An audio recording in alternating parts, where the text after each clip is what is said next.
مرحبا حبيباتي، أتمنى كلكم تكونون بخير. قلت حبيباتي لأنه أعرف هذا الفيديو راح يكون للبنات. هواية طلبوا من عندي إنه أحكي عن الفرش اللي أستخدمها ويا ماركات وما أعرف شنو هالسوالف كلها. أنا يمكن كل الماركات اللي مستخدمتها 2 أو 3 ماركات بالفرش. فرش المكياج عادة اللي نهائيا ما أستغني عنهم راح أحكي عليهم، وهمنا أكو كم فرشة بصراحة أني يعني اشتريتهم أو إجوني هدايا، وحتى ما أعرف ليش سموهم فرش مكياج. أكو من ضمنهم يعني فرشة حرامات إنه قلت غالية بس خل أشتريها وأجربها وانصدمت بيها. فخلي أحكي عن الفرش اللي أنا كلش أحبها وكلش أستخدمها. أول شي كل شي راح أحكي عليه راح أنزله بلينك جوا وأكتب أساميهم كلهم، فتقدرون تشوفون صندوق الوصف.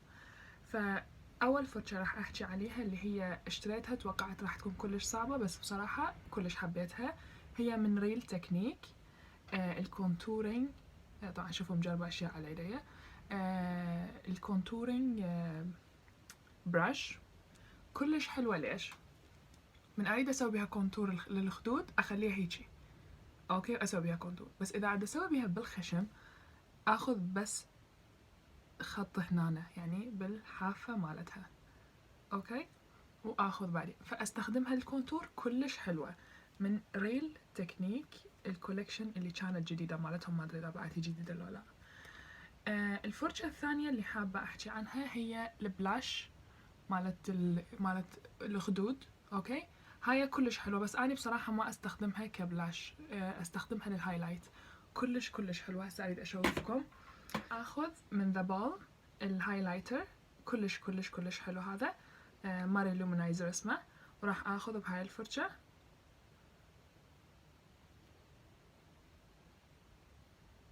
أوكي، وراح أخلي أنا أوريدي طبعا حاطة بس أوكي راح تشوفون إنه أقوى صاير.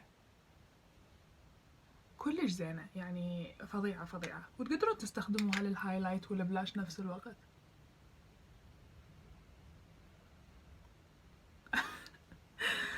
اوكي، فهاي همينة من ريل تكنيك. راح اخلي هم ارقامهم وكل شي. فظيعة بصراحة، هاي ما استغني عنها بعد. هاي مالت الباودر همينة من ريل تكنيك. طبعا روسي يمي وقاعد يجر حسرات، اللي ما يعرف روسي منو روسي تشلب مالتي. هاي من ريل تكنيك، هاي استخدمها للباودر، خليه على كل وجهي لورا ما اخلص مكياج. هم كلش كلش حلوة وفلافي وشعرها كلش ناعم ومرتبة يعني ما تخلي الباودر يطقع.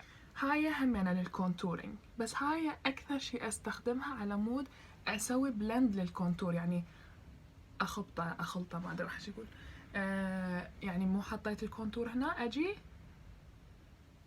اسوي هيجي اوكي، لو طريقة دوائر خفيفة، لو ارفع هيجي لفوق. نفس الشي اخلي هنا على مود لا يصير حد فاخلي هيجي. كلش زينة اذا مثل ما تشوفون هيجي صايرة يعني مائلة، فكلش كلش حلوة تسوي الكونتور كلش حلو. عندنا هاي اللي هي عندها استخدامات كلش هواي. مرات استخدمها للهايلايت ومرات استخدمها للبلاش، فراح اشوفكم شلون اخليها للبلاش. انا راح استخدم هذا من همينة ذا بالم. هذا اللون فظيع طبعا اوكي. اخذ شوية طبطبه هيك على ايدي وبعدين جوا الهايلايت مباشرة. فهاي همينة كلش حلوة. كنت بصراحة قبل ما استغني عنها نهائيا، بس هاي عوضتني عنها. يعني اللي يريد يشتري، اذا اقارن بين هذول اثنيناتهم اشتروا هاي. صح شوية اغلى بس تقدرون تستخدموها للهايلايت وللبلاش نفس الوقت، وهاي نفس الشي. فبس اني حبيت هاي اكثر، حتى شكلها يخبط. مهم، هاي الفرشة تستخدم الكونسيلر. هم كاتبين انه هاي للفونديشن، بس بصراحة اني ما استخدمها للفونديشن لانه كلش صغيرة، بس استخدمها للكونسيلر. فاجيب الكونسيلر مثلا اخليه هنا وبعدين أحطه على المناطق اللي أنا أريد أفتحها. الحلو بيها إنه هي صغيرة وتقدر توصل المناطق مثلا هنا على الخشم فوق يعني تقدرون تستخدموها. مرات أعدل الحمرة بيها همينة، فيعني أستخدمها لهواية أماكن بالوجه. كلش زينة. على فكرة هذا الكونسيلر من ماكس فاكتور، للي عندهم هواية سوادات جوا عينهم هذا ما يفيدكم لأنه كلش خفيف. هاي الفرشة هي المفروض للعيون، للآي شادو والبلندنج. أنا بصراحة أستخدمها على مود أسوي بلند بيها للكونسيلر. أحسها كبيرة على العين، فما أعرف أنا حبيتها أكثر ككونسيلر براش أكثر من الآي شادو. فهاي أوكي حلوة زينة. نقدر نستخدمها نقدر نستخدمها للعين للآي شادو، ونقدر نستخدمها للكونسيلر. أنا شخصيا حبيتها للكونسيلر أكثر. المهم هاي خلصنا من عندها الفرشة، وعندي فرشة هي عشق، يعني إنه ما أدري إذا ضاعت بيوم من الأيام وما ألقاها بالسوق شو أسوي. هاي الفرشة أني أستخدمها للحواجب، أرسم بيها حواجبي. كلش مفيدة لأنه ناعمة وقوية، يعني أقدر أرسم بيها بالضبط شلون ما أني أريد. مع العلم أني عندي هاي اللي هي للحواجب، بس ماكو مقارنة أصلا، لأنه هاي حتى أقدر بيها أرسم شعرات اصطناعية، إنه بالآي شادو أو هذا الرسم مال الحواجب أقدر أرسم بيها شعرات اصطناعية. فأني هاي مستحيل أقدر أستغنى عنها. مع العلم هي إجت ويا هاي اوكي، فيعني اثنيناتهم اقدر استخدمهم، بس هاي احسها شوي كبيرة تخربط الحاجب. فهاي فظيعة لازم تشتروها. واسمها اكسنت براش. ف هاي عشق من نوع اخر. هاي للاي شادو، للبلندنج مالت الاي شادو، او يعني اني اخلي بيها البيس للاي شادو، يعني القاعدة او القاعدة شنو. انه هنا كلها احط مثلا هذا اللون اللي اني اريده، وبعدين وراها ابدي ارسم بغير براش، مثلا ارسم بهاي البراش.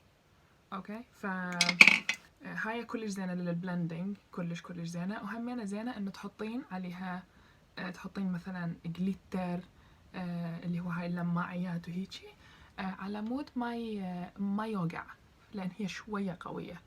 تشوفون باش دا يطلع من عندها دين دين دين دين. المهم بعد عندي فرشة واحدة عاد احكي عليها اللي هي كلش أنا أحبها، اللي هي أو فرشتين سوري، هم ذول اثنيناتهم أني أسوي بيهم بلند للفونديشن. هاي كلش زينة لأنه حركات دائرية. أوكي، يعني تدخل عباك تحسين الفونديشن يدخل بالوجه، مو طبقة خارج البشرة. فهاي كلش زينة. هيجي. وهاي نفس الشي، هاي هم أقدر أسوي بيها بلند. نقدر نسوي بيها بلند، اللي ما عنده هاي مال كونتور يقدر يسوي لي الكونتور بلند بهاي. اوكي، فذول يعني متقاربين شويه، بس هاي تقدرين تستخدميها الفونديشن هم يعني.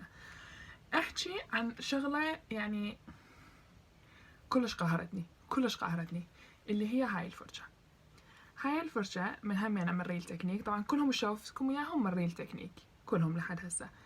هاي الفرشه اشتريتها على اساس مالت فونديشن، واللي هي مكتوب عليها اصلا فونديشن براش وما ادري شنو، رقمها 101. اني مصدومة بيها حقيقة، يعني استخدمتها يمكن 3 مرات، وهسه اذا احد يريد ياخذها انطيها ببلاش وانطي فوقها فلوس من هالقد ما قاهرتني.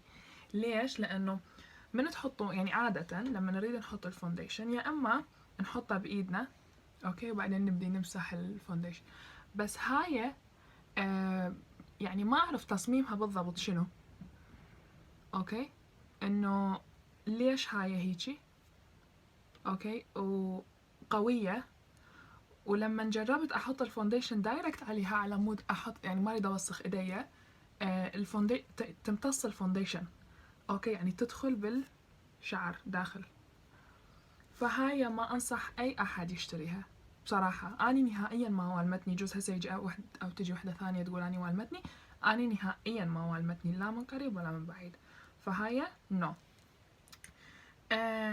والفونديشن براش الثانية اللي هي اني هم أنا كلش زعلانة لأنه اشتريتها، اللي هي من ذا بودي شوب.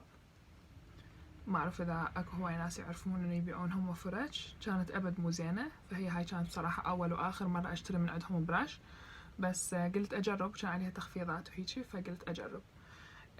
من شلا عندي هاي الفونديشن براش اللي أنا أستخدمها حاليا من شلا، تخبل أوكي، يعني من صدق فد شي وفد مايعة على البشرة. مثلا شوفوا هسه من أحركها، هي أصلا عباك يعني من وحدها دوائر. هاي للي عندهم مسامات كبيرة بالوجه، ولما يحطون البرايمر ورا يحطون فونديشن تبقى المسامات كبيرة تحسوها عباك اكو فراغات بالوجه، هاي كلش زينة اوكي. فهاي يعني دا تشوفوها فلت كلش حلوة، يعني صدق هاي عشق، وهاي الوحيدة من شلال اللي عندي، واتوقع راح اشتري بعد اكثر من عندهم، واسعارهم كلش رخيصة، حتى ارخص من الريل تكنيك، فهذول كلش زينين. هذول كلهم الفرش اللي انا شوفتكم اياها اليوم ما مستخدميهم من شعر طبيعي يعني شعر حيوانات، لا مستخدميهم من شعر اصطناعي، ما مأذين لا الحيوان ولا الانسان باستخدامهم، هذا الشيء كلش مهم بالنسبة لي. فهذا الفيديو اللي حبيت اشوفكم اياه اليوم، لانه بصراحة هواية اجتني اسئلة على هذا الموضوع، واتمنى عجبكم، واي شيء تردوني اسوي عليه فيديو فكتبوا لي اياه، واكيد راح اسوي لكم. اوكي حبيباتي، شكرا لمتابعتكم، ولا تنسون تسوون سبسكرايب للقناة ولايك للفيديو اذا عجبكم، واشوفكم بفيديوهات ثانية.